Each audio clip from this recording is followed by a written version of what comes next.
This is the Rebel Author Podcast, where we talk about books, business, and occasionally bad words.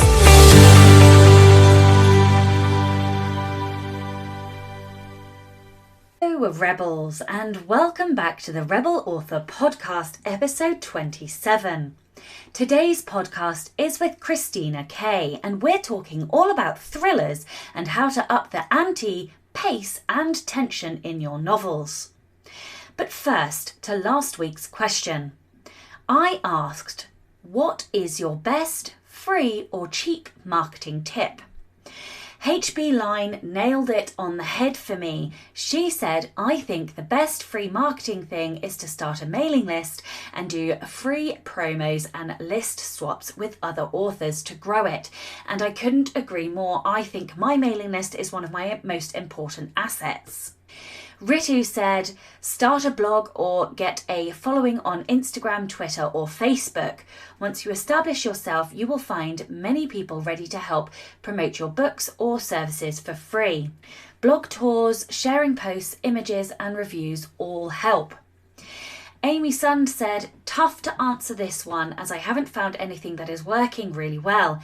I have to say having patience though is something, because garnering a following doesn't happen overnight from what she can tell. And I agree, to get a large following takes years of effort and time and work. There are very few people who truly become an overnight success.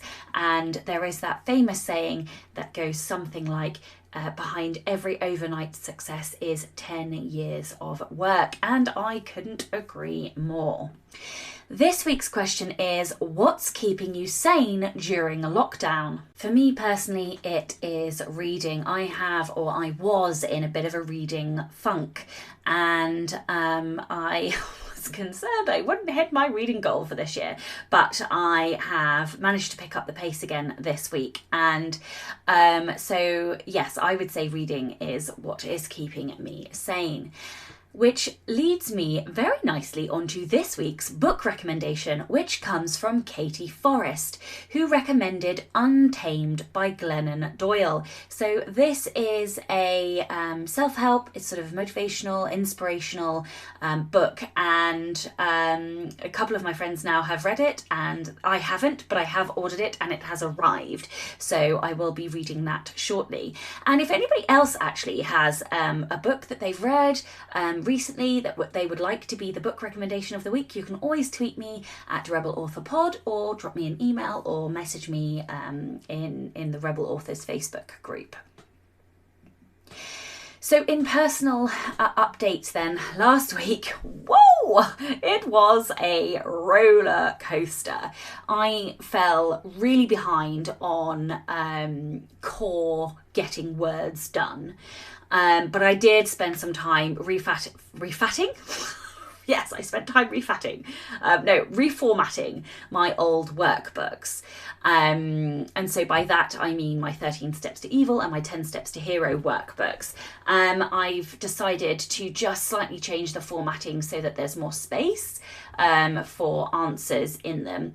And I'm doing that partly because it's always annoyed me, and also because Ingram Spark have free revisions until the end of May, so it makes sense for me to prioritise that now, because I'm probably going to save myself about 300 quid if I upload all of my revised files in the next month. I've also been trying to be a good publisher, and I finally managed to register with PLR, which is the Public Lending Right, which is in any Commonwealth country. If you have books that are in libraries, the PLR will do a scan once a year, and if they find one of your books in one of the libraries that they choose to scan, then you get some money, which is basically a substitute for the loss of sale. But yeah, because I guess they want to have free books in Commonwealth countries in their libraries. And I've also been doing other tasks like updating ISBNs on Nielsen, which is the UK ISBN company store thing, jobby, whatever. Being a good publisher, basically. This week, I need to focus on 4 things. which I don't know how I'm going to do this. But anyway, I need to focus on marketing the Anatomy of Prose, working on the course, the companion course.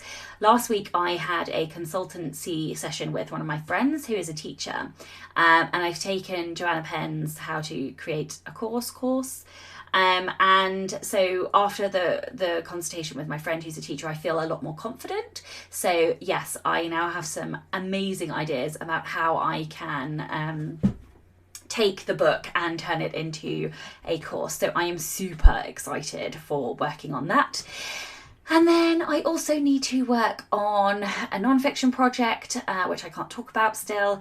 And then last but by no means least, I need to dig out Trey, which is my third young adult fantasy book, which is not really young adult anymore. But anyway, my fantasy book, which is almost finished. And I just need to have a bit of a skim of that, really, to refresh my mind so that I can start working on it again. Oh my days. Okay, so you can still order The Anatomy of Prose, pre-order The Anatomy of Prose. It is now pre-orderable, that's totally a word, in ebook, paperback and hardback.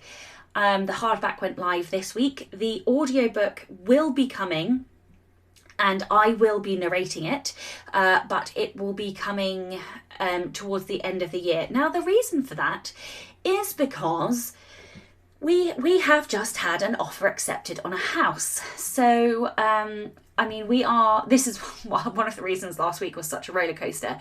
As anybody who has bought a house knows, this can still fall through at any point until the ink is dry on the paper. I am holding my breath.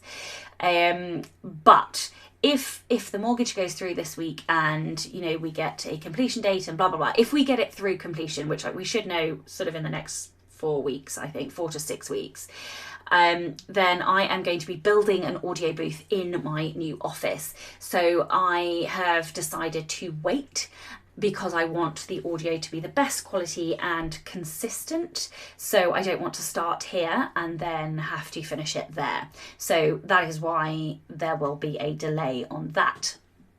However, if you would like more of my dulcet tones, then you can always listen to Next Level Authors, which is my new podcast with Dan Wilcox.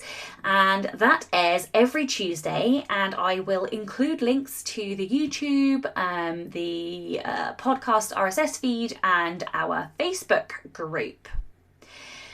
Okay, Listener Rebel of the Week this week is Meg Cowley.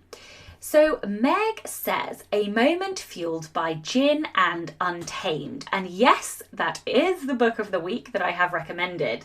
I've ordered my son a doll for his birthday next week. I didn't ask his dad's permission and he has no idea. I'll laugh at the shock on his face when he sees it on the day.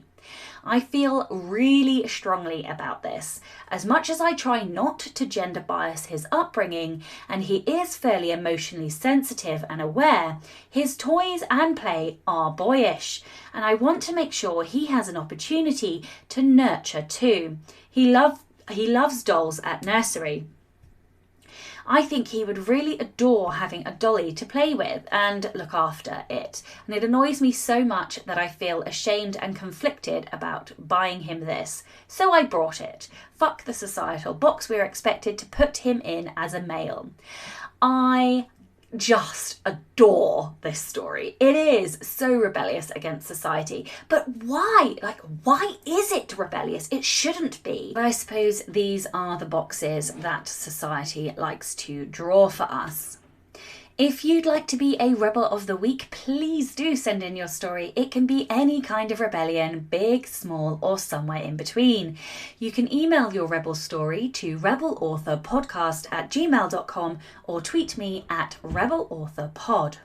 No new patrons this week, but as always, I wanted to say a huge thank you to my current patrons who are helping to ensure that this podcast continues.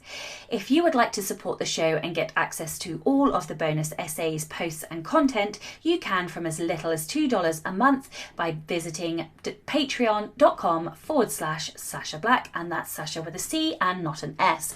And for all those patrons who are at the $5 and $10 level, I will be adding a Slack channel before the month is out. So that will be a brand new benefit for all of you guys.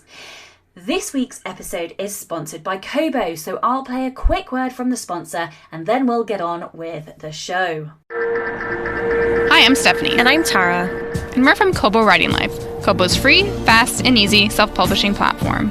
KWL was built by authors for authors, and our team of dedicated book lovers is always working hard to help authors reach new readers around the world. Our author-first approach is why we built our promotions tool, an easy and affordable way for you to market your book directly to Kobo readers right in the KWL dashboard. We post upcoming Kobo sales, many of which are exclusive to KWL authors. We offer lots of promos that don't require you to drop the price, because we know when you're publishing wide, it's a pain to coordinate pricing across multiple retailers.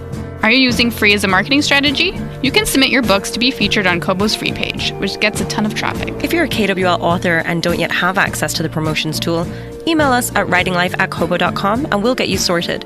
We're all about providing stellar support.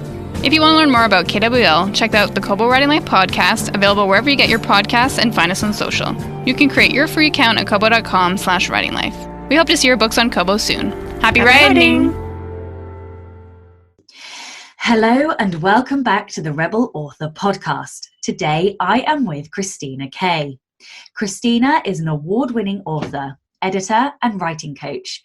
Christina was born and raised in Kentucky, where she still resides with her 2 adult-ish daughters, 2 wild doggies and a very fat cat. Welcome, Christina. Hi, thank you, Sasha, for having me. I'm very excited to be here. Oh, you are most welcome. It is an absolute honour. So tell everybody a little bit about you, what you do, where you are, how you got to where you are, and your writing journey. Okay, well, it's kind of a crazy one. It's a little bit different than most people's, but I enjoyed writing when I was a teenager.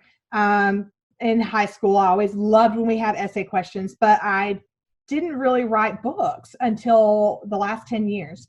And the way that came about was my day job has always been working as a paralegal, which is, for those who don't know what it is, it's like the nurse is to a doctor, a paralegal is to a solicitor or an attorney. And so I've been working in the legal field for years. And one day I was asked to write an article on what it's like to be a paralegal. And I wrote the article, and it was a national attorneys magazine. And I got all these great comments, and they were like, "Oh, your writing is so funny. It's so great. Oh, you should write a book. You should write a book." I started hearing, "You should write a book." And I'd never thought of it before. And finally, I just heard it enough that I was like, okay, sure, I'll try writing a book. So I wrote this book that was just awful. I mean, it seemed so funny and great and wonderful at the time, but looking back now, I don't honestly even know where it is. It was about a young girl from Kentucky who gets cast on a reality show, and she gets cast as a villain, and that's it. There was no story arc. There was no, character development. There was nothing. And so I just decided, okay, if I'm going to do this, I really liked it. I enjoyed writing, but that book was never going to see the light of day. So I just have spent the last 10 years basically devouring every bit of information, listening to podcasts like yours, taking online courses, working with an editor, doing all this stuff. And now you fast forward 10 years or so now, and I do have a literary agent. I've been published 6 times traditionally. As you mentioned, I won a National Book Award for one of my novels, and it was a suspense novel. And now I own my own editing company where I provide editing and author coaching services, like you mentioned, for authors who are struggling to write their books. And that's kind of how I got here. I never, like I said, 10 years ago, I wouldn't have even thought I'd be where I am today, but I'm very, very pleased with the way things turned out. It's amazing. I don't know if anybody else has noticed this kind of theme, but there are a lot of lawyers who write books, but also in the kind of mystery thriller suspense. I don't know why that is. Why are there so many lawyers doing that? I mean, that's not a real question. It's a rhetorical question, but it's a good hypothetical question. I'll have to think on that. Yeah. But that is a good point. You're right. There are. There are so many. I think it must be, I don't know. I don't know. I'm sure we could guess all day long, couldn't we? Yeah, there are also, I know a lot of like ex-police officers also. Yeah. And also a big tranche. One of my writing friends was telling me the other day that he's noticed a big trend in project managers. And I used to be a project manager. So really, both of my parents are certified project managers. No way. Yeah. I did not get this type A gene from I did not get that. I'm so left brained and they're so right brained. It's crazy. Okay, well, we are here to talk about creating suspense in stories. So tell everybody a little bit about the pillars of creating suspense. What are the foundations of how you do it? Okay, that's a great question. And in my opinion, I could probably do it. We could do an entire podcast episode on this one question alone, because there are so many pillars. But I think if you have to break it down, I would say there are three key pillars. They would be pacing, and let's see here, pacing, structure, and a good twist ending.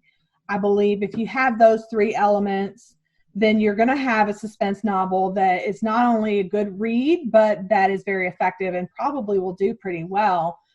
With pacing, with a thriller, now people don't realize there is a difference between suspense and thriller. They're in the same main genre, but they're two sub-genres that are different. And with a thriller now, like a John Grisham book, or even like we're talking about the legal thrillers, or a Dan Brown book, it's fast paced. He's trying to beat the clock. He's trying to, literally run for his life. A suspense, though, can be more slow burning. It can be a little bit more of a slower to develop plot. So you got to have the pacing just right. You can't go too fast with it and kind of step outside the genre, but you also can't go too slow or you'll bore your readers. As far as structure goes, you want to have, and we can dive more into it a little bit later, but you want to have a good structure in that you got to have a good, I follow the 3-act method or the hero's journey. And you just want to have make sure that you have a very distinctive beginning, middle, and end to your suspense novel. The beginning is going to be where you introduce the protagonist in her world before the conflict is introduced, and then you've got the middle where the conflict is introduced, and then she's chasing the bad guy and whatnot, and then you've got the climax and the ending. So that's the structure of a good suspense novel. And then the third that I touched on was a good twist ending. Now, I don't think a twist ending is necessarily 100% guaranteed you must have one, but I think in this day and age, a lot of readers are looking for them after you had Gone Girl, after you had Girl on the Train, after you had these more recent suspense novels that have become really popular. I think readers are expecting kind of it doesn't have to be this big mind-blowing, earth-shattering revelation, but something twisty at the end that the reader didn't expect. And I think if you have those three elements, at least those three, then you probably are off to a good start. My brain is boggling already because I write young adult fantasy, but I like to have quite pacey novels. So I'm like, how could I put these tricks and tips, into my own novels? What mistakes do you see authors making when they try to create suspense? Well, again, I think that goes back to the pacing issue. A lot of suspense authors that are new to this, they struggle with that. Since suspense novels can have sort of a slow burn when it comes to pacing, they tend to sometimes take it too slow. And so I think that you want to have some sort of element throughout your novel, whether it's in your subplots and or your main plot. You want to have something that keeps the reader wanting to turn the page. So again, we can get into it a little more detailed later, but you basically want to make sure that the reader can't put down the book, even if it's 3 a.m., even if it's the end of their lunch break, whatever it is. You want to have them at the end of each chapter saying, I got to turn the page and see what happens next. And that's the biggest mistake I think that I see some of my clients making that are trying to write suspense novels is they've got a good, bad guy, good guy vibe going, and here's the murder and here's what happened. But you got to have that slow burning suspense. Flip the pages, make them flip the pages often as they can. I think that's the biggest mistake that they make. And thinking about that pacing, how do you know when you've got it right? What are the how do you speed it up? How do you slow it down? What are the things that you personally do to create the right pacing? Well, as far as taking it too fast, you've taken it too fast when you either a reader, a beta reader, an editor, or someone else reads it, and they get confused as far as how we got from this point to that point. And you usually wind up, when you go too fast, you've skipped something. You've not given us some crucial elements. You've left out some details, or how protagonist got from point A in this one chapter. All of a sudden she's in the next chapter and she's in a completely different location. You didn't explain how she got there. I mean, you don't have to have her walk to the car, put the key in the latch, turn the key. You don't have to do that. But you do need to show how we get from every transitional point. And so if you're going too fast, you'll know you've done it because you've missed things. You've missed key elements. If you're going too slow, then you could tell, because the feedback that you get will be like, I lost interest, or I wanted to skim. And I hate telling my clients that, but I do tell them, I found myself wanting to skim in this chapter. And you want to avoid that if at all possible. So if you're getting too detailed in your setting, too detailed in your description, that's going to bring your pacing down to slow. Okay.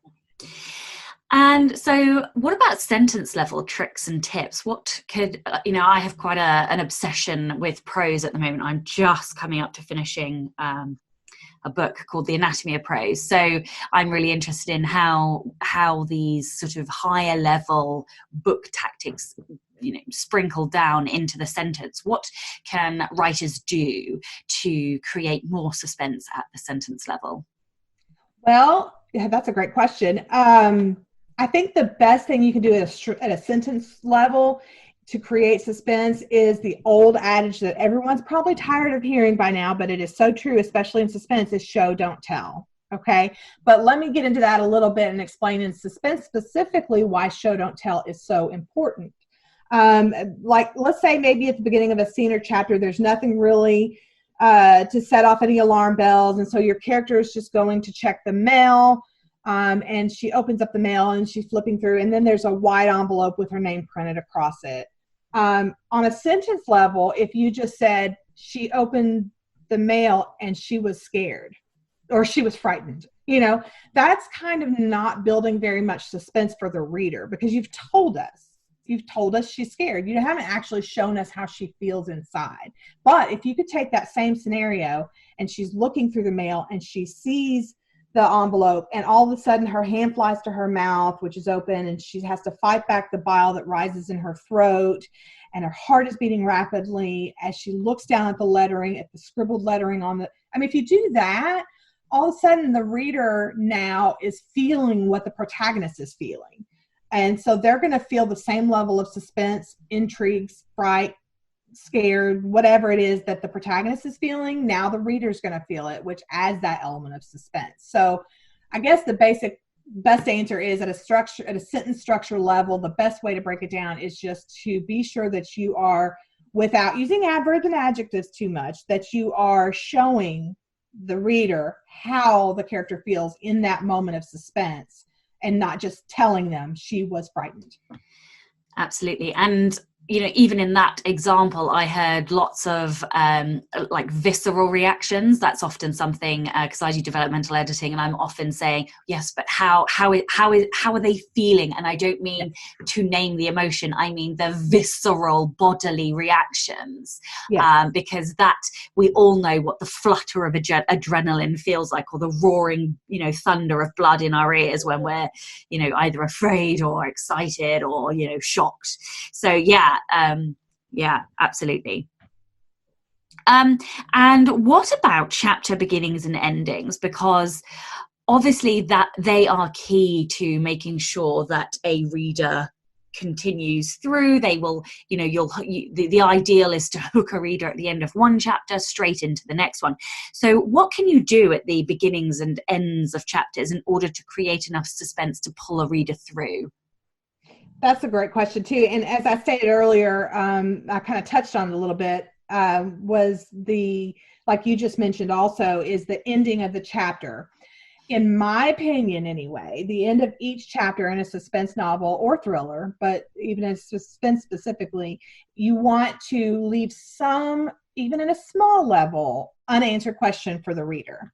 Doesn't have to be a big jaw-dropping revelation, but actually, in fact, you're not going to reveal at the end of each chapter. The best example I can think of is from my book that's currently being shopped right now, so I won't give too much away. But with the bad guy is in the protagonist's house for whatever reason I won't get into. He's in the protagonist's house and he's looking through her bedroom late at night when she's gone away for whatever reason. And as he's exiting, kind of dejected, not finding what he wanted, he catches a glimpse of a photo in a frame on her nightstand. Now, when I first wrote the draft, I wrote that he picks it up and he looks at it, and I told the reader what he saw and his reaction to it. Well, my editor got a hold of it, and she was like, no. You don't want to reveal what he saw at the end of the chapter. Leave them hanging. Let them wonder. Make them flip the page to hopefully find out what he saw in that photo that made him. Now, give his reaction. Say he looks at the photo and he feels like he's just had a shot of morphine. He feels the blood rush through his body, and his stomach drops to his knees.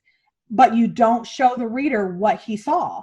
That right there is going to be enough to add that element as far as the end of the chapter of suspense to where, guess what? Even no matter how tired they are, they're going to flip that page because, well, dang it, now I got to know what he saw in that picture frame. Mm-hmm. And then as far as the beginning of the chapter, my opinion is you're not going to reveal it even in the beginning of the next chapter. You want to make it last a chapter or two where we're like, what did he see, for goodness sake? I got to know. But I particularly like the device of doing alternate POVs in suspense because you get to see the protagonist and the antagonist and or other characters and their points of view throughout the thing. So if I were doing a book like that, I would end the chapter that way. And then the next chapter, I would switch the POV to a different character and now create a new level of suspense for that character. And then maybe a chapter or two later, reveal what he finally saw in that photograph.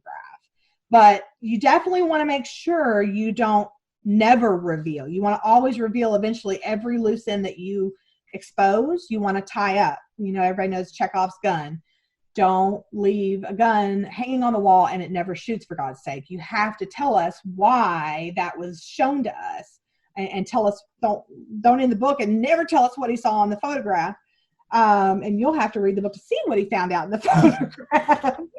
But that's basically, I think, from how you handle the end of each chapter and the beginning. Doesn't have to be a huge cliffhanger, but definitely leave some unanswered question that makes just think when you're finishing your chapter, would I be able to shut the book at this point and go to sleep, or would I be forced to flip the page? And if you could shut the book, you got some work to do, and you got to change that. Yeah, I love that so much. I think it's in Stephen King's On Writing that he talks about how his wife is his first reader, and whenever she puts the book down, he will go back and edit and rewrite because obviously he it wasn't suspenseful enough that to keep her going. I mean I don't know whether that means his aim is to have her not put the book down at all. I mean that seems ridiculous. Right. But one setting. Yeah, I mean some of us need to pee. I had a baby. Every now and then, it's a good idea.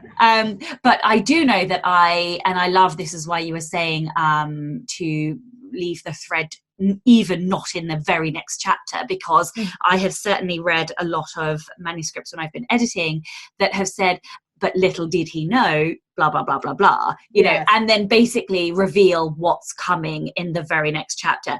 And that is the antithesis of what you want to do. You when we say leave them hanging, we quite literally mean do not tell them what comes next. Yeah, I love that. Yes. Okay. Any books or resource recommendations in particular for those people who are wanting to create more suspense?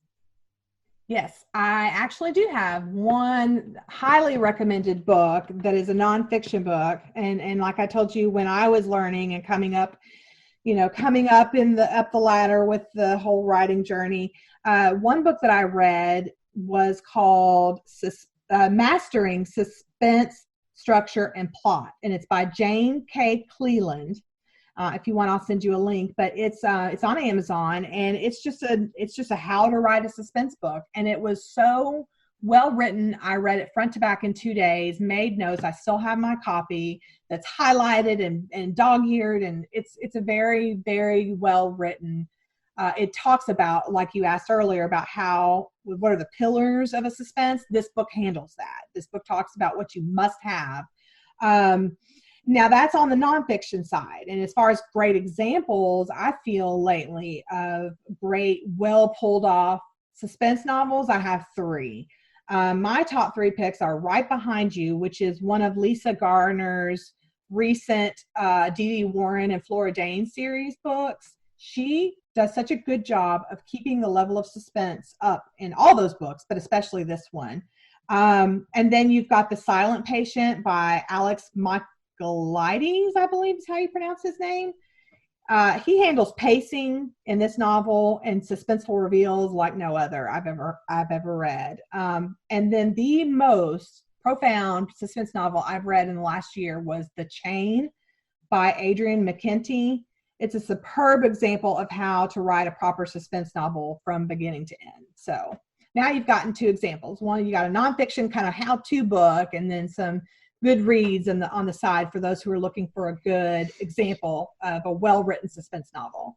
Amazing, thank you. I think it's absolutely integral that whichever genre you're wanting to write, that you go not only and read a lot in your genre, but dissect, forensically, go down to the sentence level.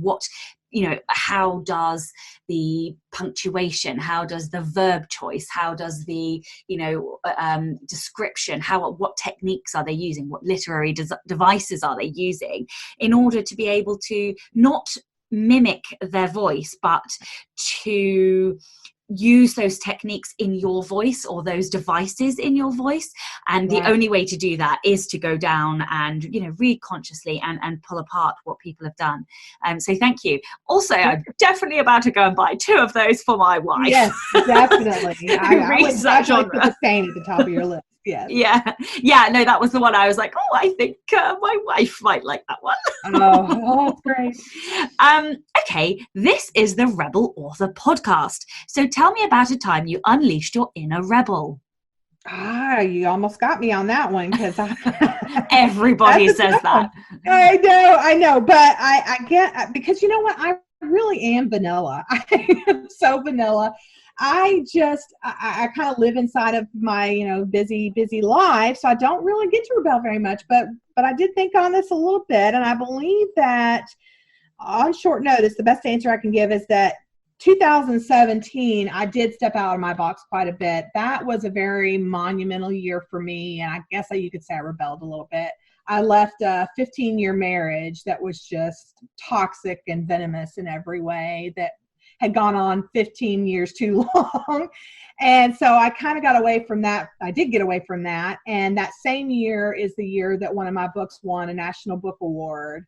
And it's the same year I got my first literary agent. And it's the same year that I opened my first freelance editing service and decided, you know what, I'm not going to be the stay-at-home wifey, go to work and do, I'm not going to do that. I'm going to be a boss, and I am going to build an empire of my own.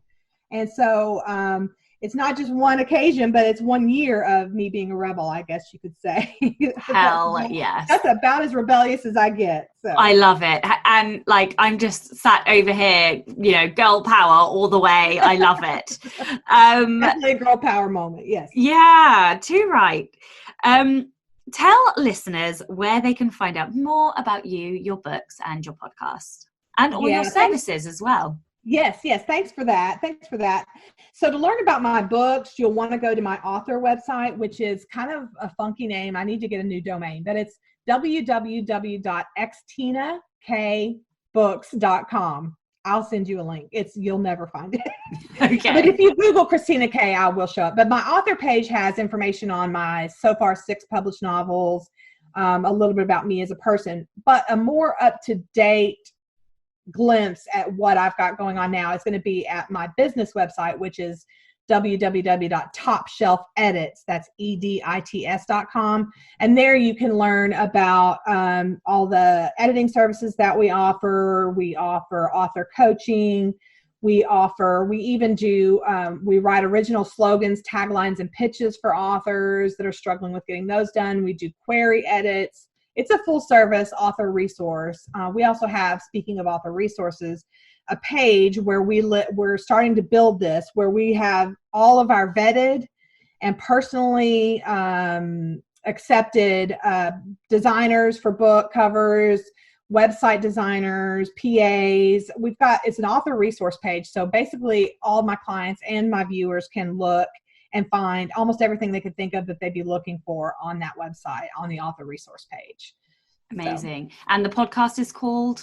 It's called Write Your Best Book, and it's available on iTunes, Spotify, Stitcher, and Google Play, or you can go to my website, and on the podcast page, you can listen to the first 3 episodes, which have been released so far.